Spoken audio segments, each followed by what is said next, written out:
네, 앞서 국민의힘 원희룡 전 국토교통부 장관 공천이 확정된 데 이어서 이재명 대표가 단수 공천을 받았습니다. 이른바 명룡대전이 현실화됐는데요. 이 원 전 장관은 이 대표를 범죄 혐의자라며 바로 견제에 돌입했습니다. 서정욱 변호사님, 어떻게 원희룡 장관 좀 이길 수 있는 분위기입니까? 지금 이제 분위기는 뭐 좋죠. 지금 이제 그 여러 사람들이 이제 이천수 후원회장도 있고요. 네. 그다음에 전임 당협위원장도 적극 돕고 있는데 제가 여기서 이제 꼭 지적하고 싶은 게요. 네. 게리맨더링입니다. 저도 이게 몰랐는데 제가 뉴스를 확인해 보니 한번 체크를 해보십시오. 이 가벌이요. 제가 보기에 별다른 이유도 없이 이게 좀 조정이 있은 것 같아요. 갑을이. 네. 예를 들어 이제 그 민주당이 그 강세 작전 서운동 이거는 이제 개항을로 보내고 그다음에 약세의 계산 일동을 개항 갑으로 보낸 이런 게 아마 조정이 있은 것입니다. 이렇다면 이게 저는 아주 게 나쁜 게리맨더링이 아닌가. 실제 그 동마다 각국의 그 득표수가 나올 거 아닙니까? 네. 근데 예를 들어 갑을 특별한 이유도 없이 이렇게 동을 바꿔서 이재명 대표에게 유리하게 조정했다면 이거는 이게 심각한 문제입니다. 이 부분을 이게 다시 한번 이슈화해서 한번 살펴볼 필요가 있다 봐요. 네, 일단은 개인 의견으로 말씀을 해주셨고 지금 이천수 전 선수가 이 후원회장으로 나서다 보니까 지금 원희룡 전 장관도 이 지역 일꾼임을 자처하면서 본인을 이 히딩크로 비유하기도 했습니다. 지금 이제 그 이재명 대표는 이제 그 클린스만, 네. 그리고 이제 원희룡 이분은 이제 그 히딩크 이렇게 그 비유했고요. 네. 뭐 그거야 이제 뭐 어차피 정치적인 수사니까. 근데 문제는 이제 그 저는 객관적으로 보면 이제 그 이재명 대표를 이렇게 포위한 지역이 많아요. 거기 원희룡 혼자 싸우는 게 아니고, 네. 그다음에 계양갑 있잖아요. 계양갑에는 이제 그 최원식 변호사는요 이재명 대표하고 사법연수원 동기인데 이재명 대표에게 의식안을 시켰다. 이런 데 연수원 18기거든요. 이분을 저격수를 원래 이제 계양갑으로 배치한 거예요. 원래 을에서 19대 때 의원했죠. 그 외에도 이제 여러 지역의 장영하 변호사나 그다음에 조광한 그리고 이제 구자룡 이런 식으로 여러 후보자들이 이재명 대표를 포위하고 있는 거예요. 네, 알겠습니다. 일단 지금 이른바 이 명룡대전 후보가 확정 전에 이 여론조사가 발표된 게 있었는데 이재명 대표가 원희룡 전 장관을 10%포인트 앞서는 것으로 나타났습니다. 아무래도 이 개항을은 민주당에 유리한 지역구인 것 같아요. 지금 이재명 대표하고요, 원희룡 전 장관하고 이제 맞붙게 되었는데요. 제가 자주 말씀드리지만 원희룡 장관을 보잖아요. 그러면 1등, 2등 전략이 아니라 3등, 4등 전략이에요. 그러니까 1등, 2등 전략은 선거를 전형적으로 보고 있으면 그 변수가 없는 거, 변수를 통제하는 선거를 하려고 하고요. 네. 3등, 4등의 이 약체는요, 변수를 만들려고 노력을 하죠. 그 일환으로 보고 있으면 예를 들어서 지금 화면에도 나오지만 이천수 선수가 이번에 후원회장이 됐어요. 네. 4년 전에 민주당에 어깨띠를 맸습니다. 이번에 빨간색 어깨띠를 메고 있어요. 어떤 이유죠? 이게 설명이 없어요. 그러니까 이 진보에서 보수로 넘어가려면 그것도 같은 지역에서 넘어가려면 그에 합당한 이유가 있고 설명이 있어야 되는데 그게 없습니다. 그냥 발전을 원한다고 해요. 그리고 큰 변수가 유동규 전 본부장이죠. 자유통일당입니다. 이 통일당과 나중에 단일화를 말을 하고 있어요. 그럼 단일화를 하겠다고 하면 개양 주민들이 얼마나 기분 나쁘겠습니까?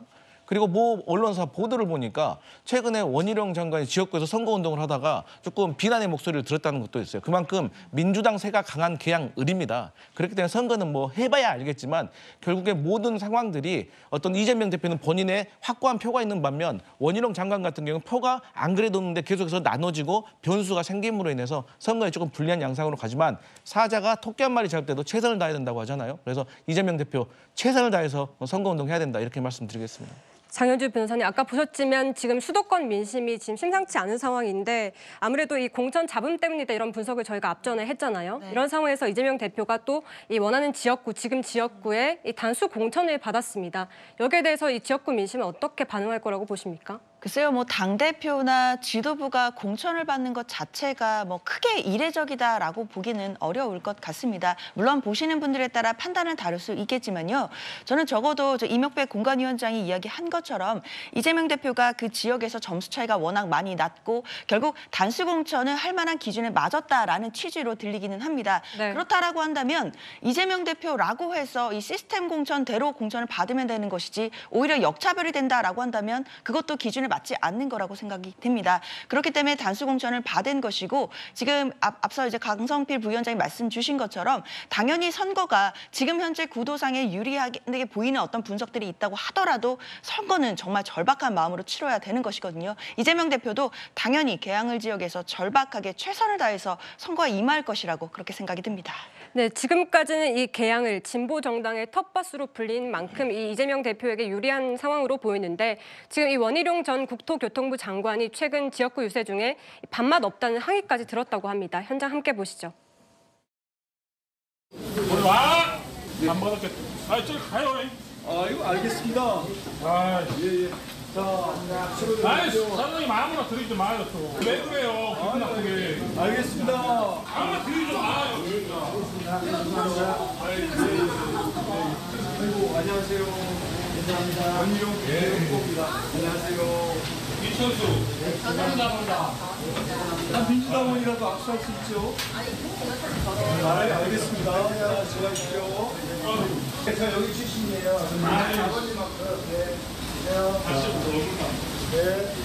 네. 맛있게 드십시오. 네, 지금 굉장히 고전분투하고 있는 모습인데 이 원희룡 전 장관 이렇게까지 하면서 이 지역에서 사활을 거는 이유를 뭐라고 봐야 될까요? 아무래도 이제 정치적 미래가 걸려 있기 때문에 최선을 다할 수밖에 없고요. 그러니까 원희룡 장관에게는 이번 계양을 선거가 정치적 미래를 좌우한다라면 이재명 대표의 경우에는 정치적 생명을 좌우하는 이 굉장히 중요한 선거가 될 것으로 예상이 됩니다. 네. 화면으로만 보면 계양을이라는 지역이 얼마나 이 민주당에게 우호적인 지역인가를 단박에 알아볼 수가 있는데요.